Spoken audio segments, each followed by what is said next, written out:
Coming to you from the Hudson Media Group studio, this is Talking Politics, and I am the professor, Fernando Uribe. There's a lot to cover today, so let's get started. Here's what I'm thinking about right now, and that is we should all be furious with the Port Authority. Well, folks, let me just sort of outline this for everybody here and sort of all appreciate the topic at hand. Now, listen, I enjoy going into New York City and the outer boroughs, whether it's, thinking about the fact there's always something to do in Manhattan, whether it's grabbing dinner, going to a rooftop during the summertime, even going to a wine tasting. There's always something to do in Manhattan. Hey, listen, it even involves going to the Bronx in October for a Yankee playoff game, which I'm looking forward to. Even the idea of going to Brooklyn to watch my Nets during the upcoming NBA season. Even going to Queens to check out all the great Greek nightlife in Astoria and Long Island City. Again, folks, there's always something to do in the greatest city in the world and the outer boroughs. But one of the things that just really gets to me is how much we're paying in tolls. And quite honestly, I'm thinking about where's this all going?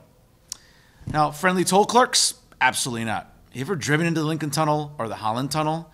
My goodness, other than just sitting on a nice salary, benefits on a pension, you ever really interact with some of these toll clerks? Not the friendliest of people.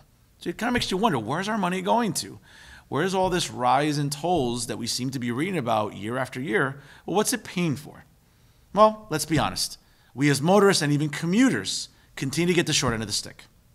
Now listen, it was recently reported by all local media outlets that the Port Authority voted last week in Jersey City to approve a proposal to increase tolls, fares, and other fees at bridges and tunnels, as well as the airports and the PATH transit system. I don't know about you, but don't they do this all the time? And as far as I'm concerned, listen, I don't use a lot of mass transit during the week. I do on weekends, but I know all of you do. And we should all be outraged. We should be furious that the Port Authority is being so cavalier with our money in raising tolls.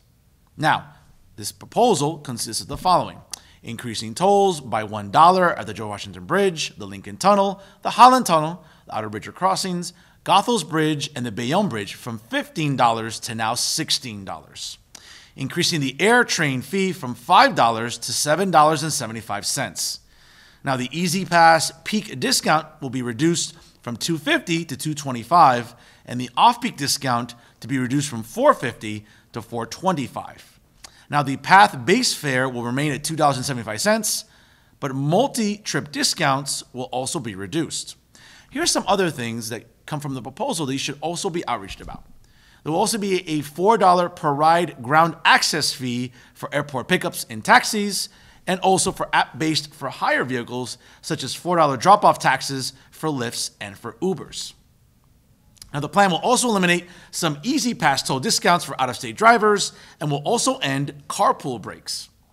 Now, the plan will also increase the peak hour toll for a bus by 135%, folks, by 2026, compared to the passenger car rate. Now, the increase will pay for a $4.8 billion, that's right, billion in additional projects added to the 10-year, $32 billion plan that's already in effect. Now, the projects include replacing the aging Newark Airport AirTrain monorail, funding the PATH improvement plan, planning for a new Terminal 2 at Newark Airport, and even electrical vehicle infrastructure repairs. Now, the hikes will take place in January of 2020. Folks, I don't know about you, but we should be outraged about this. Year after year, we see tens, if not hundreds of thousands of vehicles passing through all of the aforementioned structures: the Lincoln Tunnel, the Holland Tunnel, the Bayonne Bridge, the Outer Bridge Crossings, whatever you take a pick. But this is something that really drives me crazy because we never, ever get any accountability from the Port Authority.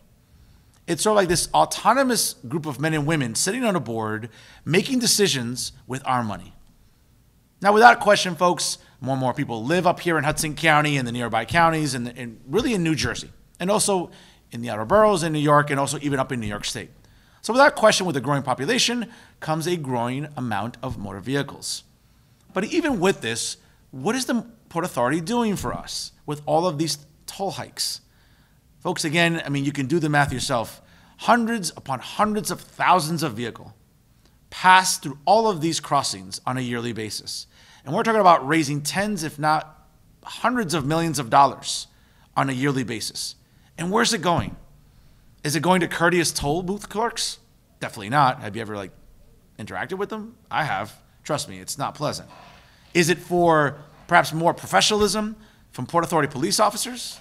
Not always the case. Now listen, let me be very clear. I'm always very pro law enforcement on this program, as I have many police officers that watch this show and listen to my weekly podcast on Blog Talk Radio. But let's sort of call things for what they are. Where is this money going? Yes, infrastructure repairs are essential. We need a better monorail system, right, that takes us to Newark Airport. We need better roads. We need better bridges. And without a doubt, these are infrastructures that our motorists and commuters take every single day to work, to visit loved ones, for recreation, for nightlife, whatever you want to do. Folks, we're getting the short end of the stick here. And I really wish there was some sort of accountability within the infrastructure that we know that is the Port Authority. Now, one of the things I've always had serious gripes about has been with government, whether it's been current Governor Phil Murphy or even his predecessor, Governor Chris Christie, or even across the river with Governor Andrew Cuomo. It seems like whether it's the governors or even the state legislatures, both in Albany, in New York, or down in Trenton here in New Jersey, they never seem to want to take the Port Authority to task. It never seems to want to put them under the microscope. Here in New Jersey, we seem to be putting New Jersey Transit under the microscope each and every day. And yet we haven't seen as much repairs. We haven't even seen an improvement in service like we would like. Why aren't we demanding the same from the Port Authority? We use it so often. We use buses that go into the Port Authority bus terminal. Again, we use the outer bridge crossings. We use the tunnels. And for whatever reason, people are just sort of being complacent or they're just comfortable. Well, I don't know about you, but I've reached out to the Port Authority PR department on multiple occasions to come on my podcast. They've declined every single time. My biggest question is, what are you afraid of? What questions don't you want to answer? I'm a taxpayer, I'm a motorist, and at times I'll even be a commuter. I deserve answers. Don't we all? Don't we deserve to know where our money is going to? Listen, looking at just some of these figures right here should be astounding. The idea of raising the toll on the bridges, the idea of even adding an additional tax to our Ubers and Lyfts, which we use, quite honestly, on a frequent basis. Whether it's my students, whether it's my listeners, and whether it's the viewers here on this program. I've always been a champion of being responsible on the road, but you know what I'm also a champion of? Demanding accountability of those who provide our roads. Whether it's the Port Authority, whether it's the state of New Jersey, whether it's New Jersey Transit, whether it's the Department of Transportation, I want answers, and I'm not getting them. And you know what? We should all be outraged. We should all be calling the Port Authority. We should all be contacted. We should be flooding their social media. We should be going on their Twitter. We should be bombarding their Instagram. We should be going on their Facebook and saying, we want answers. Why do you keep raising our tolls? Again, I understand the importance of repairs. Some of these bridges and tunnels are well over 100 years old. There's so much volume on a daily basis. Tens, if not hundreds of thousands of vehicles on a monthly basis frequent these infrastructures. So yes, we want to make sure that they're secure. But we also depend on government to sort of be accountable, to be transparent, to tell us at least, you know what? This is what we're doing with your tax dollars. For whatever reason, it's not happening with our legislatures, and it's not happening with our governors. So please, Governor Murphy, and please, Governor Cuomo, do the right thing.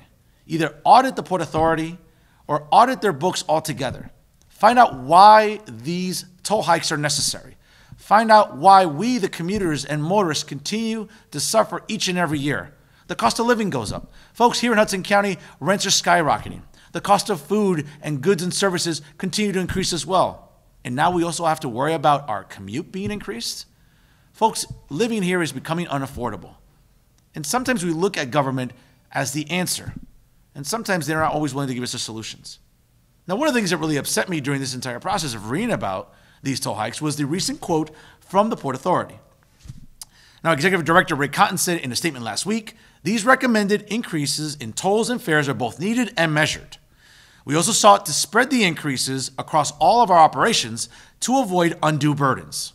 We are wholly committed to delivering improved facilities as we ask our customers to share in supporting the infrastructure investments the region so desperately needs and deserves.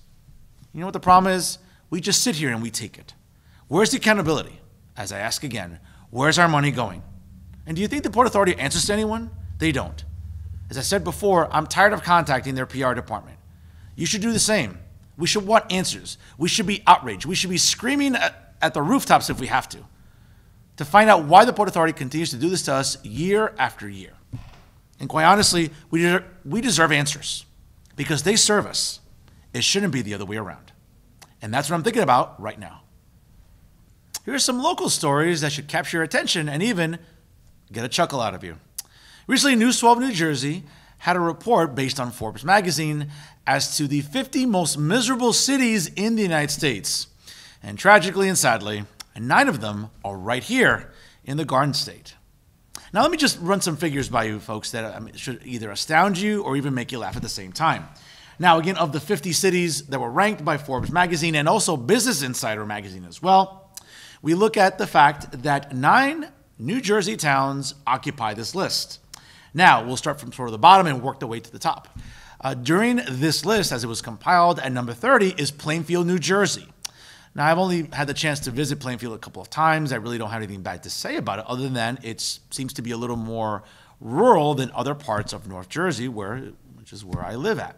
But again, I was sort of surprised to see Plainfield, New Jersey on this list. Now, as we move up only one slot above it, we looked at West New York. Now, that's disappointing for me. I mean, that's my hometown.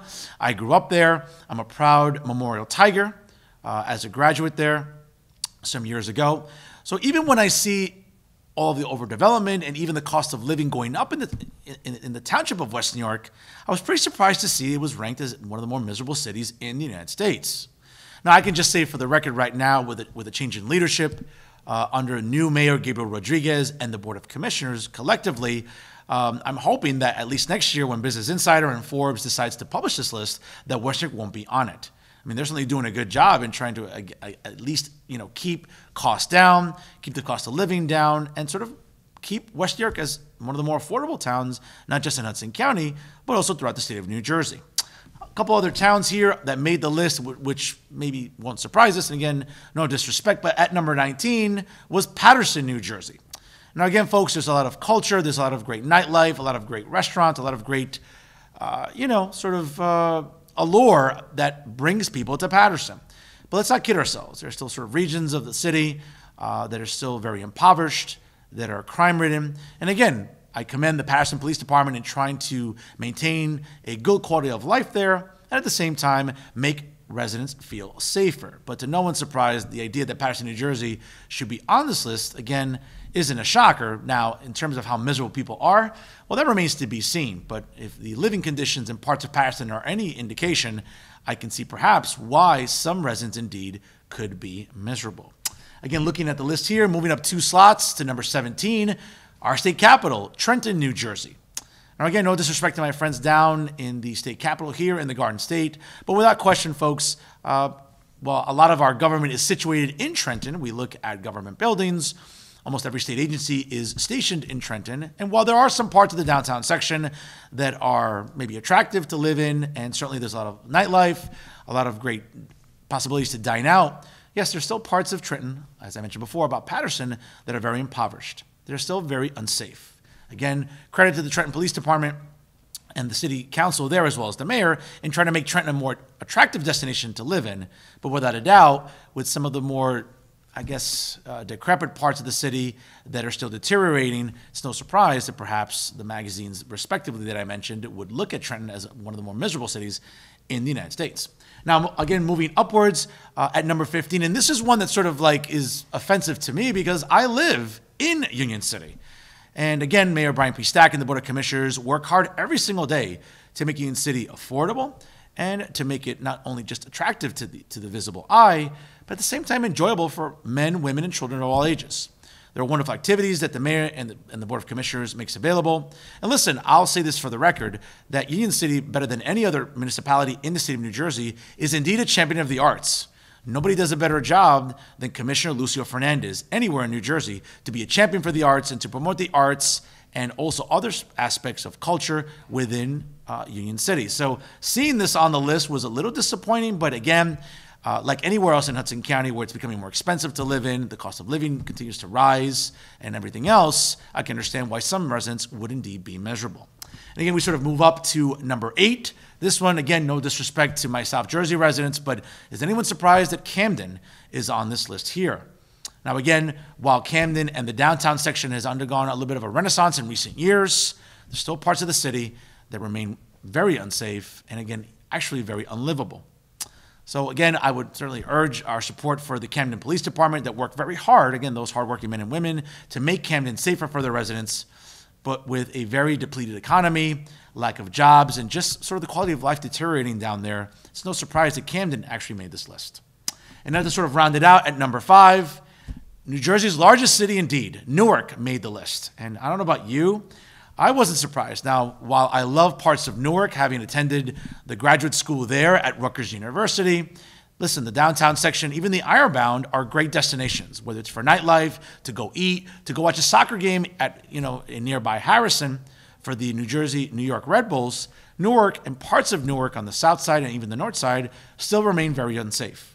Again, I credit Mayor Ras Baraka and the city council for trying to make the city more attractive and actually livable. But recent controversies concerning the quality of water and its downright toxicity makes residents, again, unsafe, and at the same time, certainly can make them quite miserable. Now, whatever Mayor Baraka and the city council is doing to help alleviate this concern about the just downright atrocious level of quality concerning the water for residents, hopefully something that will take Newark off this list in years to come.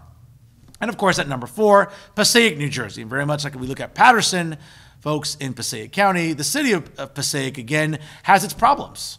Again, crime, impoverished areas, and even a deterioration of the quality of life makes Passaic, quite honestly, miserable for many residents. Again, I applaud the mayor and the police department there in trying to make the city more livable, and at the same time, an attractive destination for realtors and even for people looking to move to more attractive parts of Passaic County. Certainly, Passaic has its problems, and we're hopeful that they'll get fixed. Now, as far as these 9 cities go, folks, I hope that in years to come, we'll see less New Jersey cities on this list. But again, according to Business Insider and Forbes, when we talk about the miserable cities in the United States, it's a shame that almost 1/10 of the list is right here in the Garden State. I hope that gets fixed in the years to come. Here's another story of local importance. As you can see, folks, I am rocking pink because October is Breast Cancer Awareness Month. And Talking the Hudson and Talking Politics with Fernando Uribe is proud to partner with the North Hudson Regional Firefighters Union, Local 3950, and the North Hudson Regional Fire Officers Union, Local 3951, throughout the month of October, as we'll be raising money for the American Cancer Society and more specifically, Making Strides for Breast Cancer during the campaign that I host every year called A Professor's Quest to Save Breasts. Now, as I mentioned in last week's broadcast, since 2008, my fundraising, along with the collaborative efforts of my sponsors and other very generous donors, has raised almost $43,000 for the American Cancer Society in raising awareness about breast cancer and making resources also accessible to residents all around the tri-state area. Breast cancer is a very personal cause for me, and I hope it is for you too. Now this week, again, I want to dedicate the program to another sort of informative aspect about breast cancer awareness here, since October is Breast Cancer Awareness Month. And a couple of things I want you to keep in mind, folks, today as we talk about sort of early detection, but more importantly, now, how to stay healthy. Now, one of the things that the American Cancer Society is so judicious with is the information that they provide on their website. So if you ever are curious, check it out at www.cancer.org. All the information will be there. So whether you, a family member, a loved one, neighbor, colleague, coworker, whoever is now afflicted with breast cancer, again, the American Cancer Society is doing its part for over 75 years in raising awareness and, again, raising revenue, as well as providing resources to help us all battle breast cancer on a daily basis. But here are some things that you can do, not just during Breast Cancer Awareness Month, but every month of the year to ensure that you're reducing your risks for breast cancer and any other cancers overall. First and foremost, folks, and I can't say it enough, stay away from tobacco. And I understand we live in this sort of very transient area here in Hudson County, whether people are vaping, which we all know is very harmful for you, whether it's smoking cigarettes, and I know some people even like smoking hookah. There are some aspects, folks, of tobacco that aren't necessarily healthy. Now, I'm not here to sort of dissect exactly sort of the scientific aspects of all the aforementioned activities, but understand you greatly reduce your risk for breast cancer and all forms of cancer if you just simply stay away from tobacco. I understand it's an addiction. I understand many people struggle with the addiction to tobacco on a daily basis. But again, as I mentioned to you, go to www.cancer.org for all the information available. If you or a loved one are dealing with tobacco dependencies, trust me, you want to get off of it as soon as possible. Also, as well, folks, be safe in the sun. Now, this past summer, I'm sure many of us went down to the Jersey Shore, went maybe abroad, or even went down in other parts of the United States, in more tropical areas. Listen, I get it. We like to be in the sun. We want to day drink. We want to go to the beach. We want to party. I understand all that, and that's wonderful. I like to do that. Now, I burn easily, which is why I always make sure I wear sunscreen. And I urge you to do the same. It's important to stay safe while you're out in the sun. Especially here in New Jersey, folks, when you're down the shore, hey, you're having a couple cocktails, you're sort of shooting the breeze with people, guess what? You can lose track of time. And with that, you know what? You may lose track of time, but the sun won't. And as a result, your skin will be the one that will be victimized. So again, when you're out in the sun, use some sunscreen. Make sure the SPF is at a good level, but stay safe in the sun. And even now, folks, even during the fall, just because the temperatures tend to drop a little bit, doesn't mean that the sun isn't out there. So whether you're going off to a rooftop, whether you're going down to the pier in Hoboken, whether you're going down to the Jersey City waterfront, or even the Statue of Liberty to look at Lady Liberty herself, put some sunscreen on. Be safe when you're out in the sun. Also, eating healthy and staying active. Folks, changing your diet and working out are certainly big indicators of you greatly reducing your risk to being susceptible to breast cancer or all forms of cancer altogether. Now listen, I'm not saying you have to become a vegan or abandon meat or become a vegetarian. Listen, that's your choice. But make smart choices when you're eating. When you're going out, again, try to avoid fried foods. Eat as many vegetables as you can. Organic vegetables too. Listen, whether you shop at Trader Joe's, at Whole Foods, or even your local bodega, make sure you're buying as many healthy vegetables as possible. Eat healthy. Avoid fried foods. Avoid any sort of, unprocessed meats. Trust me. If you have a better diet and you work out, now again, listen, you don't have to be like some of these people that are, filming their workouts every day on Instagram and sort of bombarding our news feeds, whether it's leg day, arm day, chest day, back day. Listen, that's great, and I understand that, and being healthy is very important. And whether or not you subscribe to that sort of healthy lifestyle, that's your business. But walk more. You know what? Maybe do a little light running. Buy yourself a good pair of sneakers. Run around the park. Do some calisthenics at home. Maybe do some cardio at home. Maybe buy an exercise bike. If you don't want to ride a bike outside or go to the gym, hey, listen, go to your local Walmart or Target. Exercise equipment isn't expensive. And if you want to be a little healthier, do the little things, and that will greatly, again, reduce your risks of all forms of cancer. At the same time, folks, regular cancer screenings are important. Whether cancer runs in your family or it doesn't, go for regular cancer screenings. Again, whether you're susceptible to tobacco, whether you're out in the sun too long, maybe you're not eating the best possible diet or not working out as much as you should. Do all those things, but go for regular cancer screenings. Trust me, it makes a world of difference. If we catch cancer early, we can save a whole bunch of lives. And lastly, of course, regular exams and tests. Get your blood work done. Make sure you get a physical. If you detect any sort of unnecessary or unusual lumps on your body, go have them checked out with your physician as quickly as possible. And if necessary, go see a specialist. Folks, again, let's all do our part. Now, again, sometimes cancer can indeed become unavoidable, and that's tragic. But let's do our part to be a little healthier.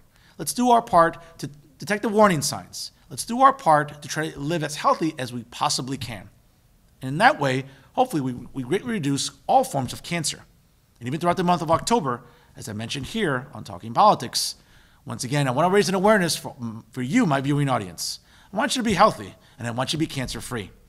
And certainly throughout the month of October, we'll continue doing these segments to inform you, the public, but also to sort of encourage you to get active and to get healthy. For more information, again, check out www.cancer.org.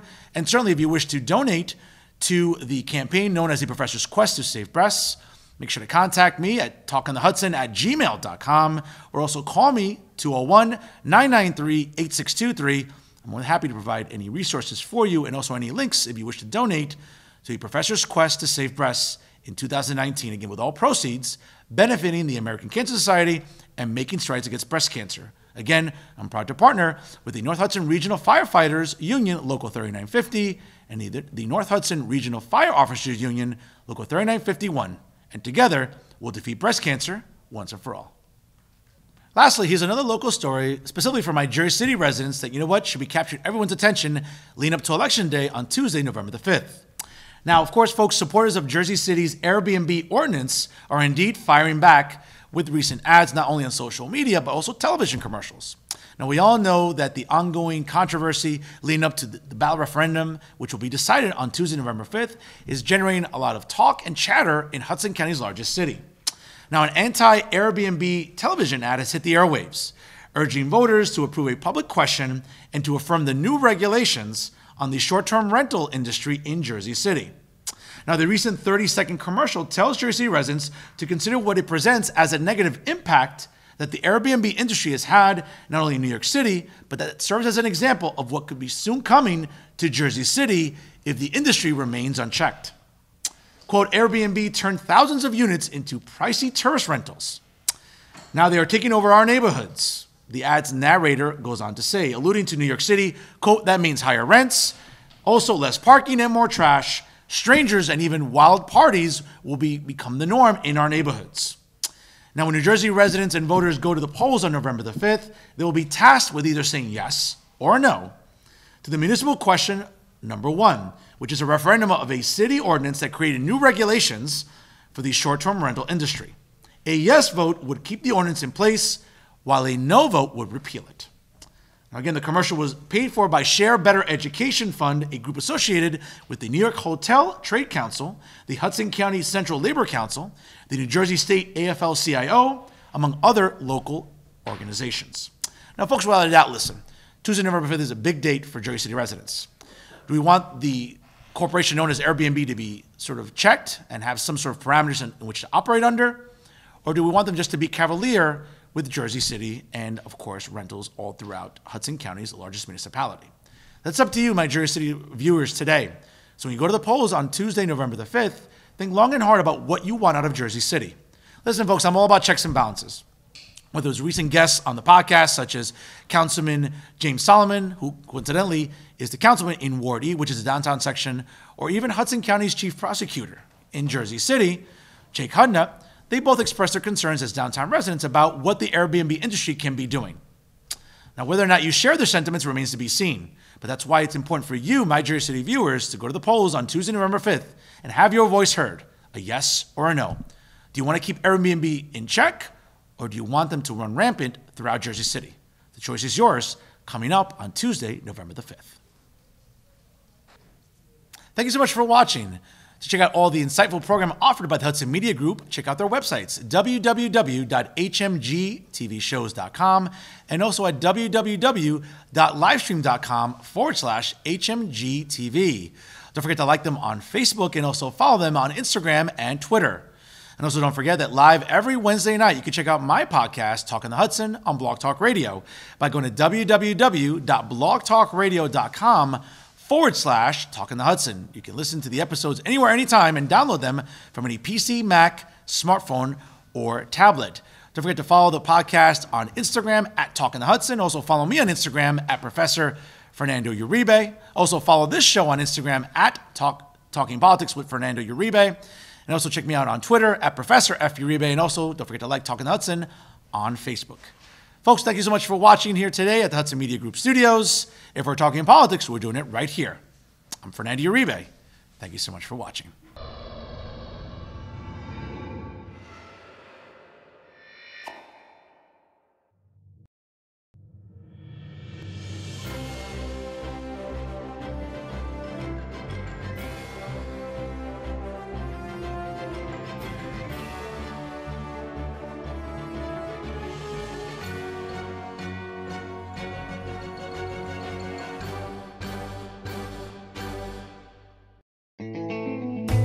Don't forget to catch Fernando's podcast at blogtalkradio.com/talkonthehudson. New episodes available every Wednesday night at 9 p.m.